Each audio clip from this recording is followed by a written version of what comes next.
स्वागत है दोस्तों आप सभी का फिर से एक नई वीडियो में। तो दोस्तों जिसका आपको बेसब्री से इंतजार नहीं था वो फाइनली दोस्तों वो दिन आ चुका है और कल आपका जो है हिंदी कोर का बोर्ड परीक्षा कल आपका जो 27 फरवरी है। ठीक है, तो आज का ये वीडियो जेक बोर्ड के क्लास 11 के सभी विद्यार्थी ध्यान से देखिए वीडियो को अंत तक। ठीक है, कल आपका हिंदी कोर का बोर्ड परीक्षा, तो आज का ये वीडियो पूरा अंत तक देखिए। आज की इस वीडियो में आपको 40 ऐसे एमसीक्यू क्वेश्चंस बताऊंगा जो कल के 27 फरवरी के पेपर में दोस्तों आपको जो हुबहू देखने को मिलेगा। ठीक है, चलिए बिना देरी के वीडियो को शुरू करते हैं। एक प्रश्न को देखिए, पूर्णांक इसका दोस्तों आपका जो फुल मार्क्स 40 नंबर का है और समय आपको जो 1 घंटा दिया जाएगा। ठीक है, चलिए बिना देरी के कल के एग्जाम हम लोग तहलका मचाते। तो दोस्तों सबसे पहले दोस्तों आपका खंड का है जिसका नाम अपठित बोध है, पढ़ना है। सबसे पहले एक पद्यांश रहेगा। ठीक है, पढ़ करके 4 को प्रश्न का जवाब देना।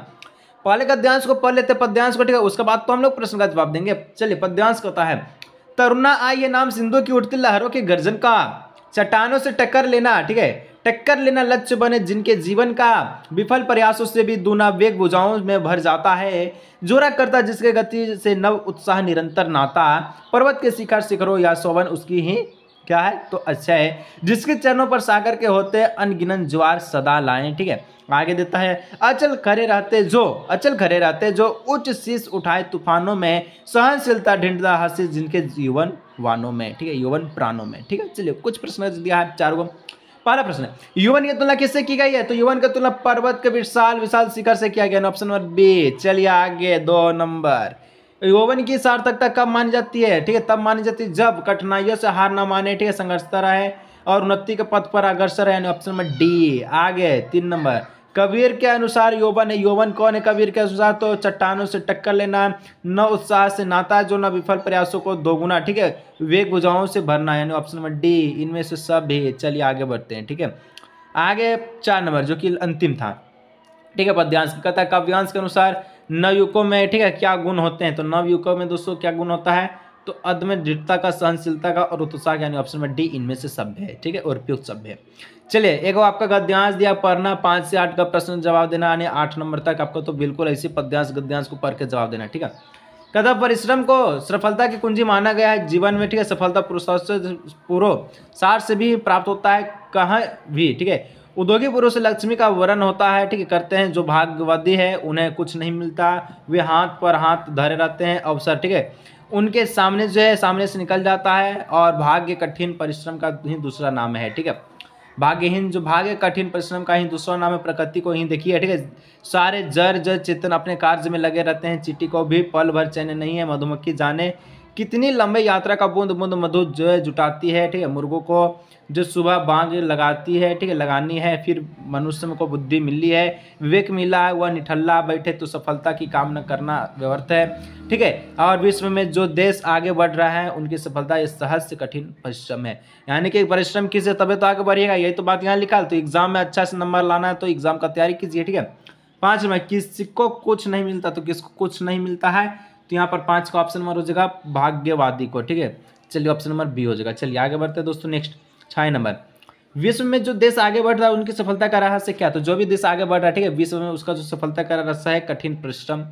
कठिन परिश्रम कर रहा तो आगे बढ़ेगा। भाग्य का दूसरा नाम क्या? तो भाग्य का दूसरा नाम कठिन परिश्रम है। ठीक है, कठिन परिश्रम ऑप्शन नंबर बी। आगे 8 नंबर, गद्यांश का सर्वाधिक उपयोग शीर्षक है, तो इसका उपयोग शीर्षक क्या हो जाएगा? तो हम लोग देखिए खाली परिश्रम की बात कर रहा था, ऑप्शन नंबर है परिश्रम। ठीक है, चलिए खंड का बढ़ते हैं तो अभिव्यक्ति और साधन की ओर हम लोग बढ़ते हैं, माध्यम की ओर। ठीक है, जिसमें आपका व्याकरण है। 9 नंबर, आलेख एक विधा। आलेख कैसा विधा? गद्य लेखन का विधा है, याद रखिएगा।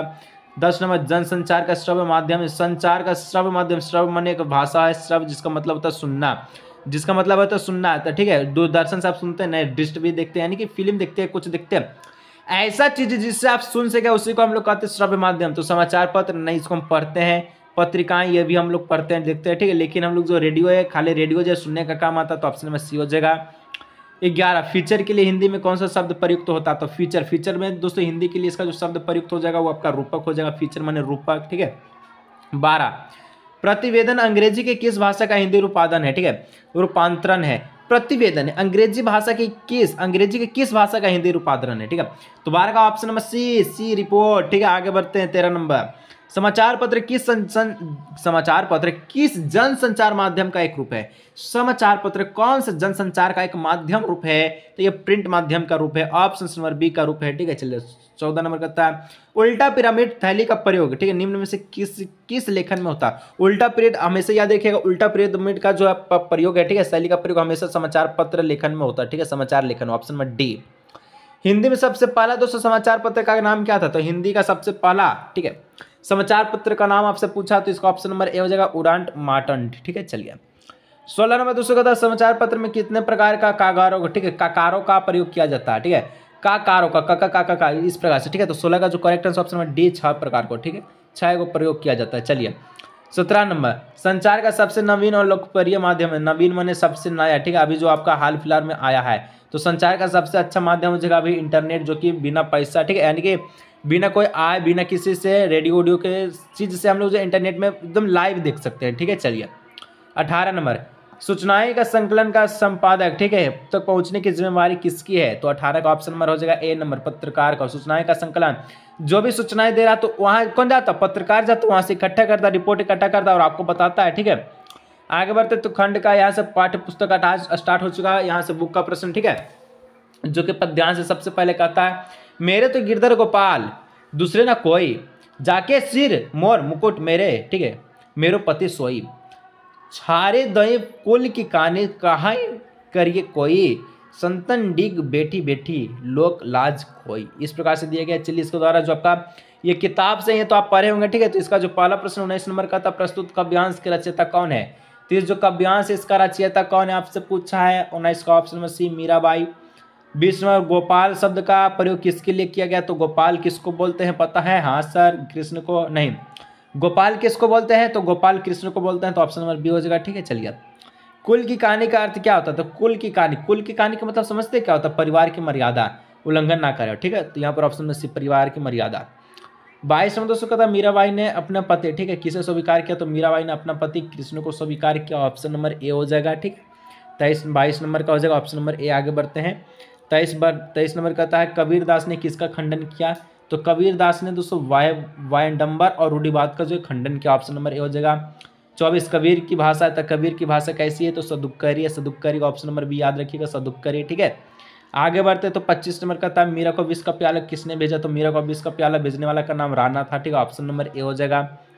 26 नंबर कहता है वे आंखें कविता में किसका चित्रण नहीं किया गया? ठीक है, तो वे आंखें कविता में किसका चित्रण नहीं किया गया? तो पिता की मृत्यु का ऑप्शन नंबर सी हो जाएगा। ठीक है, चलिए नेक्स्ट 227 नंबर कहता है रो परे होंगे बराबर पांचवे का नाम लेकर इस पंक्ति में किसके रो पढ़ने का उल्लेख है? ठीक है, रो परे होंगे बराबर पांचवे का नाम लेकर देखें इसमें जो किसका रोने का जो उल्लेख किया गया है। तो 27 का जो correct answer option number B पिता के। ठीक है, ऑप्शन नंबर बी। चलिए आगे बढ़ते हैं 28 से लेकर 31 तक का प्रश्न एक गद्यांश दिया गया है जो कि किताब से ही है। ठीक है, मियां नसरुद्दीन के बारे में हम लोग इसको नहीं पढ़ेंगे, अगर इसको हम लोग पढ़ लेंगे तो मजा ही हम लोग का छीन ले जाएगा। ठीक है, ये हम लोग अगर इसको हम लोग देखिए जैसे कि पढ़े तो बुक से जो पढ़े उसका तो मजा छीन लेगा ना। तो हम लोग जब बुक पढ़वे किए तो हम काहे पढ़े गद्यांश। ठीक है, कोई दिक्कत नहीं। आगे बढ़ते हैं हम लोग 26 नंबर हो गया। ठीक है, 28 नंबर हम लोग देखते हैं मियां नसरुद्दीन पाठ के लेखक कौन है? साफ साफ पूछा मियां नसरुद्दीन पाठ के लेखक कौन है? तो Krishna Sobti, option number B. ठीक है, 29 नंबर मियां नसरुद्दीन कितने प्रकार की रोटियां बनाते थे? तो याद रखिएगा, देखिए अगर गद्यांश पढ़ना चाहे तो पढ़ सकते हैं। तो यहाँ पर साफ साफ लिखा है कि 56 प्रकार कहाँ लिखल है। ठीक है, देखिए एक बार मियां नसरुद्दीन 56 प्रकार का रोटियां बनाता था। देखिए हम मियां नसरुद्दीन 56 किस्म की रोटियां बनाता था। ठीक है, यहाँ पर हम लोग कह सकते हैं कि 56 प्रकार का, ऑप्शन नंबर ए। आगे बढ़ते 30 नंबर चरपाई पर बैठे बीड़ी का मजा कौन ले रहा था? ठीक है, बीड़ी। ठीक है, तो चरपाई पर बैठे बीड़ी का मजा कौन ले रहा था? तो मियां नसरुद्दीन, ऑप्शन नंबर सी हो जाएगा। ठीक है, चलिए 31 नंबर कहता है लेखिका जब दुकान के अंदर जाकर देखती है तो क्या हो रहा था? तो लेखिका जब दुकान के अंदर जाकर देखती है तो क्या हो रहा था? तो आटा सन रहा था। ठीक है, आटा सन रहा था रोटी बनने के लिए। ठीक है, चलिए आगे बढ़ते हैं 32 नंबर कहता पथेर पंचाली फिल्म किसके निर्देशन से बनी है? ठीक है, पथेर पंचाली फिल्म किसके निर्देशन में बनी थी? तो सत्यजीत राय के। ठीक है, ऑप्शन नंबर बी हो जाएगा। 33 नंबर कहता है लेखक सत्यजीत राय किस विभाग में काम करते थे? तो मेडिकल विभाग में काम करते थे, याद रखिएगा। ठीक है, आगे बढ़ते हैं। ठीक है, यहाँ पर सॉरी मेडिकल नहीं बल्कि विज्ञापन विभाग। ठीक है, लेखक सत्यजीत राय दोस्तों आपको विज्ञापन कंपनी में काम करता था, आपको पता है एडवर्टाइजमेंट के ग्रुप में। ठीक है, चलिए आगे बढ़ते हैं 34 नंबर मियाँ ने पढ़ाई के कितने तरीका अपनाए? ठीक है, बताएं। तो मियाँ ने पढ़ाई के कितना तरीका बताया था? तो ये टोटल 2 गो तरीका बताया था। ठीक है, चलिए 35 नंबर, मियां नसरुद्दीन किस विधा की रचना है? तो मियां नसरुद्दीन दोस्तों ये संस्मरण का रचना है। ऑप्शन नंबर बी हो जाए, संस्मरण विधा की रचना है। ठीक है, चलिए कुछ और प्रश्न बच्चा है, सब्सक्राइब नहीं किया सब्सक्राइब कर लीजिएगा। आगे भी दोस्तों हम नेक्स्ट सब्जेक्ट का हम लोग तैयारी करेंगे, क्योंकि लगातार 3 दिन आपका जो एग्जाम है, ठीक है, कल एग्जाम है, उसके बाद आपका जो नेक्स्ट एग्जाम जियोग्राफिक हिस्ट्री सबका है। ठीक है, और आपका जो उसके बाद इलेक्टिव लैंग्वेज का है। ठीक है, नमक का दौरा का कहानी में हमें क्या संदेश मिलता है? तो नमक का दौरा का कहानी में हमें क्या संदेश मिलता है? तो 36 ऑप्शन में हो जाएगा, निर्भय होकर कर्तव्य का पालन कर। ठीक है, कर्तव्य का पालन कर। ठीक है, 37 राजस्थान की रचित बूंदे के रचनाकार है। तो राजस्थान की रचित बूंदे के रचनाकार है कौन हो जाएगा? Anupam Mishra, option number A. 38 number, Palar पानी किससे कहा जाता है? तो पालर पानी दोस्तों बरसात में मिलने वाली पानी को पालर पानी कहते हैं। पालर पानी मतलब जो भी बरसात से पानी मिलता है उसी को कहते हैं। ठीक है, 39 नंबर, कोई की चिनाई करने के लिए कोई की चिनाई करने के लिए, ठीक है, किस घास का उपयोग किया जाता है? तो कोई का चिनाई करने के लिए हमेशा याद रखिए खीप घास का प्रयोग किया जाता है। ऑप्शन नंबर ए हो जाएगा। 40 नंबर, कुएं की छिनाई करने के लिए करने वाले को क्या कहते हैं? तो कुएं की छिनाई करने वाले को दोस्तों हम लोग चेलवंजी कहते हैं। ठीक है, चेलवांजी। तो ये रहा दोस्तों 40 मोस्ट इंपोर्टेंट एमसीक्यू क्वेश्चन जो कि आपका कल के एग्जाम में डायरेक्ट पूछा जाएगा। वीडियो चला लाइक सब्सक्राइब जरूर कीजिए, मिलते हैं नेक्स्ट।